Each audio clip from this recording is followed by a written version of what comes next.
नमस्कार, बहुत बहुत स्वागत है आप सभी का। शाम के 7 बजने वाले हैं और ये वक्त है आपके सबसे पसंदीदा शो म्हारो राजस्थान का। आप सबके साथ मैं हूं प्रियंका राय।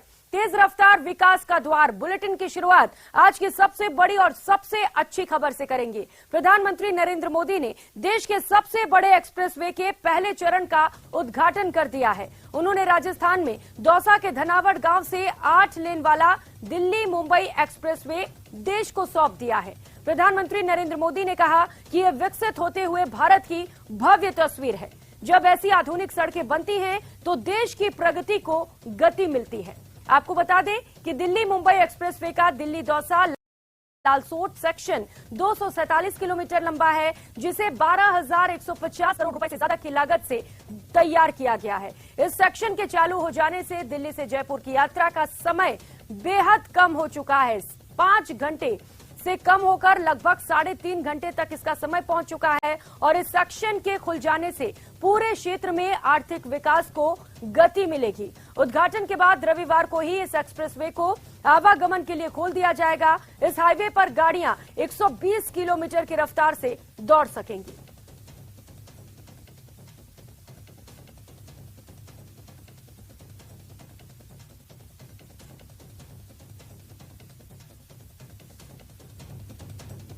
तो कई खूबियों के साथ इस एक्सप्रेसवे को बनाया गया है, जहां पर आपको गंतव्य तक पहुंचने की जो दूरी है, जो समय लगता है, अब वो बेहद कम हो जाएगा। प्रधानमंत्री नरेंद्र मोदी ने आज इसका उद्घाटन किया है। दौसा पहुंचे थे और यहीं से इसका उद्घाटन किया गया। उन्होंने इसे देश को सौंप दिया है। उन्होंने जमकर इसकी तारीफ की और इसके साथ ही कांग्रेस पर भी निशाना साधा।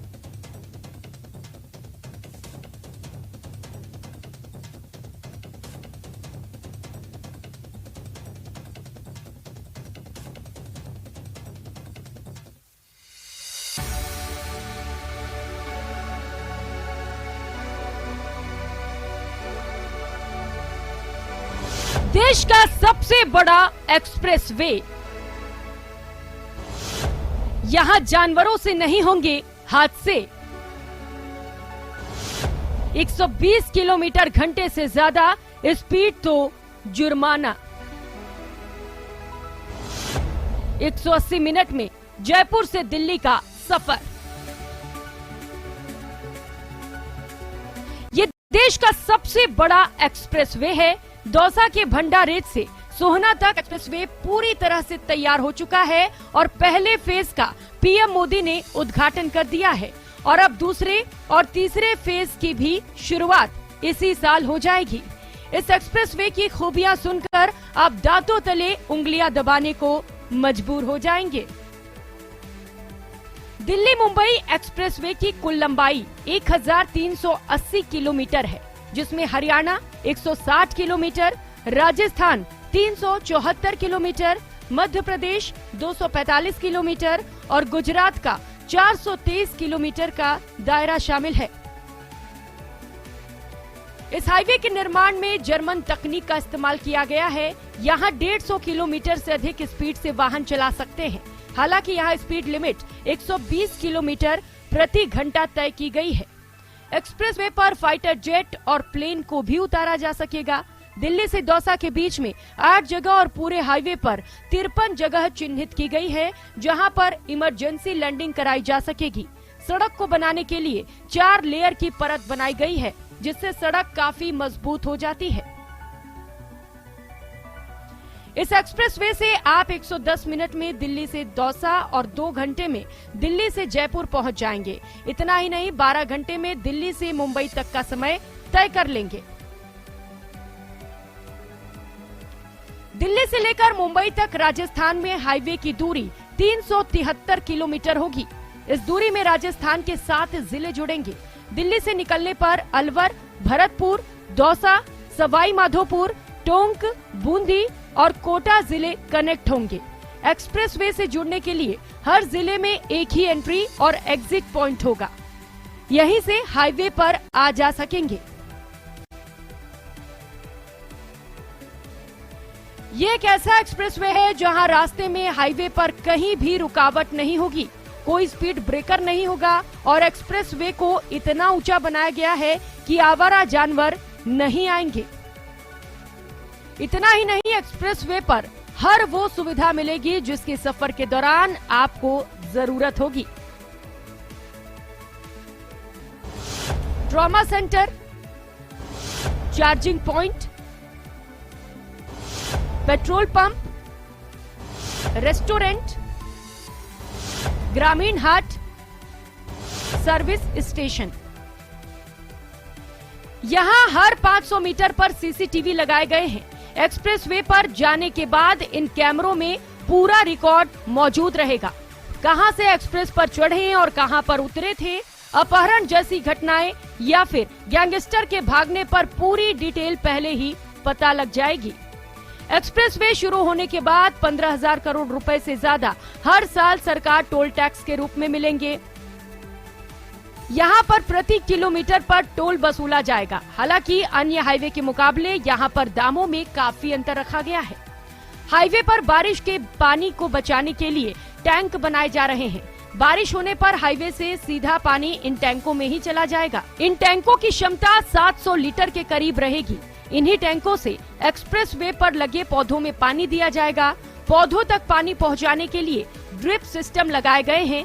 छोटी छोटी पानी की पाइप हर पौधे तक लगाई गई है। Bureau report, news 18, Rajasthan.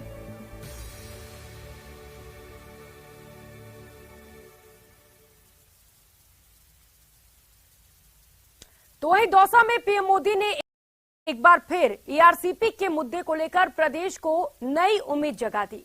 Delhi Mumbai expressway के पहले फेज के उद्घाटन समारोह के बाद रैली में न सिर्फ पीएम ने ईआरसीपी को अंदाज में जनता के सामने पेश किया, बल्कि कांग्रेस की राजनीति पर भी तंज कस आगामी विधानसभा चुनाव के लिए बीजेपी की तैयारी के भी संकेत दिए। सुनिए।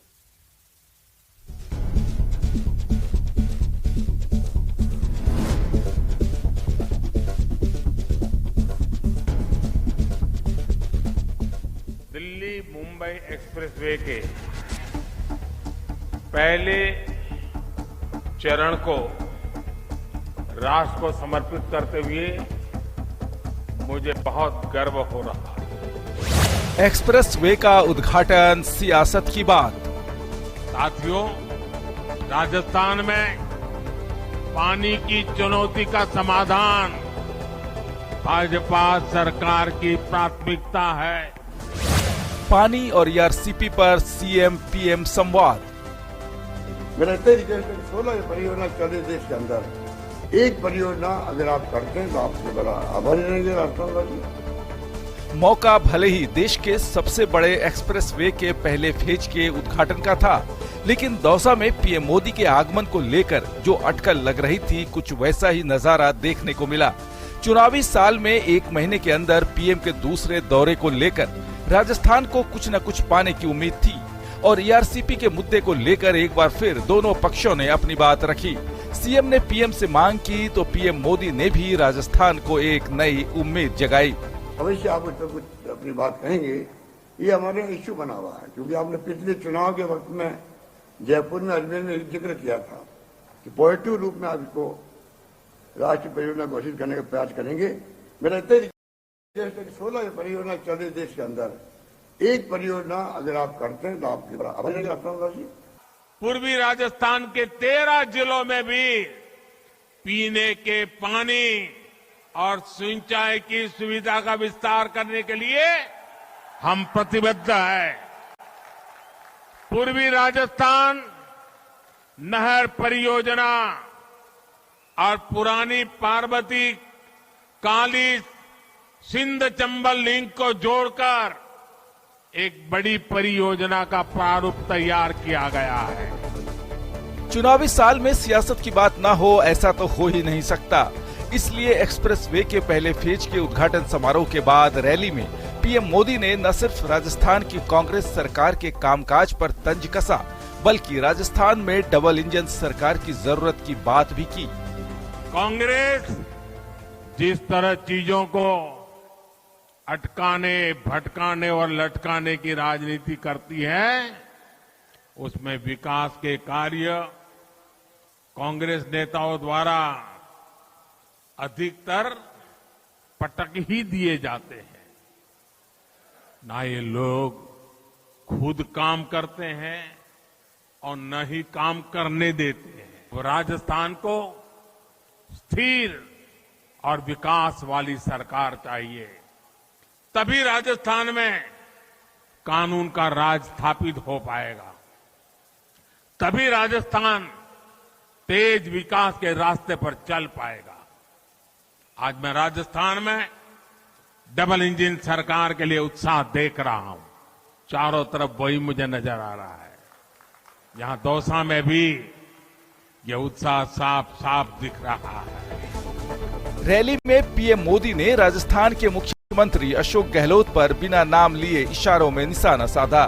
उन्होंने बजट भाषण के दौरान हुई गलती को लेकर कहा कि ये कांग्रेस है जिसके पास न तो विजन है और न ही बातों में वजन।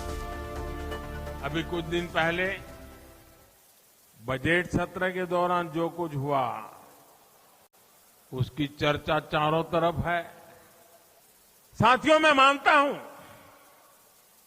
गलती किसी से भी हो सकती है, लेकिन इससे ये भी पता चलता है कि कांग्रेस के पास ना ही विजन है और ना ही उसकी बातों में कोई वजन रह गया है। पीएम मोदी ने रैली में इंफ्रास्ट्रक्चर पर अपनी सरकार के फोकस का जिक्र करते हुए कांग्रेस की कार्यशैली पर सवाल उठाए। पीएम ने कहा कि कांग्रेस की सरकार भारत के सीमावर्ती इलाकों में सड़क बनाने से डरती थी, लेकिन हमने देश के हर कोने में सड़कों का जाल बिछा दिया। जाहिर है पीएम मोदी इस बार हर हाल में राजस्थान में बीजेपी की सरकार बनते देखना चाहते हैं, इसलिए कांग्रेस की कमियों को, खामियों को भी उजागर करने से नहीं चूके और यही आह्वान किया जनता का कि वो बीजेपी की सरकार बनाएंगे, तभी सूबे में विकास की गंगा बहेगी। कैमरा पर्सन दिलीप चेची के साथ बाबूलाल धायल, न्यूज 18, धनावड़ गांव, दौसा। और रुक करेंगे अगली खबर का। राइट टू हेल्थ बिल के विरोध में निजी अस्पताल के डॉक्टर्स का विरोध लगातार जारी है। प्रदेश के सभी निजी अस्पताल में डॉक्टर्स ने चिरंजीवी स्वास्थ्य योजनाओं सहित तमाम सरकारी योजनाओं का बहिष्कार कर दिया है। एक दिन पहले इमरजेंसी सेवाओं का भी 24 घंटे के लिए बहिष्कार किया गया था। इसी मुद्दे को लेकर इंडियन मेडिकल एसोसिएशन राजस्थान के तत्वाधान में गठित की गई स्टेट ज्वाइंट एक्शन कमेटी के पदाधिकारी डॉक्टर्स ने प्रेस कॉन्फ्रेंस बुलाई। कमेटी से जुड़े पदाधिकारी डॉक्टर्स ने कहा है कि राइट टू हेल्थ बिल को बर्दाश्त नहीं किया जाएगा। जब तक ये बिल वापस नहीं लिया जाएगा, तब तक निजी अस्पतालों में सभी सरकारी चिकित्सा योजनाओं का बहिष्कार किया जाएगा। ठीक है, कोई बात नहीं। वहां पे बुलाए गए हमारे जो चिकित्सक प्रतिनिधि वहां गए, उन्होंने पुरजोर ढंग से आरटीएच बिल में जो खामियां, विसंगतियां और उसका विरोध किया और अपनी बात रखने की कोशिश की, जो भी काफी हद तक अनसुनी की गई। उन्होंने जो भी अपनी तरफ से प्रयत्न था, चिकित्सक जो वहां थे उन्होंने किया।